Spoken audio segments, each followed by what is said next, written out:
Chandkheda police સ્ટેશનમાં મયંક અશોકભાઈ જોશીના હોય 21/2026 નંબરથી ફરિયાદ દાખલ કરાવેલી છે, જેની અંદર બનાવવાળી જગ્યા ચાંદખેડા માનસરોવર રોડ સ્કાયવોક સોસાયટીની બહારની જે આવેલ આઈસ્ક્રીમની દુકાન પાર્લર હતી, ત્યાં આ 3 આરોપીઓએ મળી અને ફરિયાદીને માર મારેલ.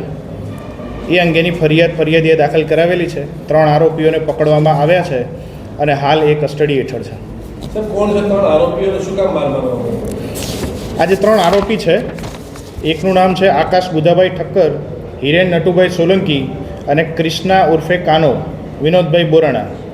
એ નીચે બેઝમેન્ટમાં એ લોકોની મગજમારી થઈ હતી બેઝમેન્ટમાં જવા બાબતે, અને દાદાગીરી કરવાનો આ 3 આરોપીનો ઇન્ટેન્શન હતો અને પોતાની જે છે દાદાગીરીનો રોપ જમાવવો અને પછી પોતાનું જે વર્ચસ્વ છે એ જમાઈ રાખવું, એવો પ્રયત્ન આ લોકોનો હતો કે ફરિયાદીને ગમે તે રીતે દબાણથી એમને દબાવી દેવા.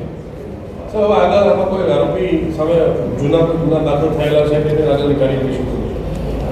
હાલ પૂરતા આ 3 આરોપીઓ વિરુદ્ધમાં કોઈ જૂના ગુના દાખલ થયેલા નથી. આ પ્રથમ ગુનો છે અને આગળ વધુ તપાસ ચાલુ છે. સર, ફરિયાદી કોમ્પ્લેક્સમાં કયા કામથી ગયા હતા અને આરોપીઓ છે તે ત્યાંના રહેવાસી છે કે નથી?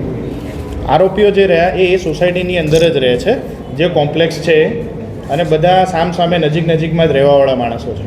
સર, ખાલી પાર્કિંગમાં જવા માટે માથાકૂટ હતી કે પછી પાર્કિંગમાં આરોપીઓની બેઠક છે અને ફરિયાદી ત્યાં કોઈ જોઈ ગયા કોઈ વસ્તુ અને તેને લઈને વિરોધ થયો તો ત્યાં બનાવ એકચ્યુઅલી શું બન્યું? મૂળ કારણ એવું છે કે આરોપીઓ જે રહ્યા એ ત્યાં એ લોકોની બેઠક તો છે જ, એ જે પાર્લર જે રહ્યું એ, અને નીચે બેઝમેન્ટ જે રહ્યું એ બેઝમેન્ટમાં આવવા જવા બાબતે એ લોકોની બોલાચાલી થઈ હતી, પછી મારામારી થઈ છે. બીજું કોઈ ચોક્કસ કારણ નથી. ગુનાહિત ઇતિહાસ છે કોનો કોનો?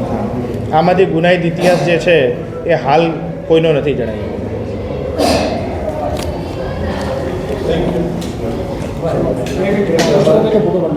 ના પાડી લઈ લો, આ લઈ લો.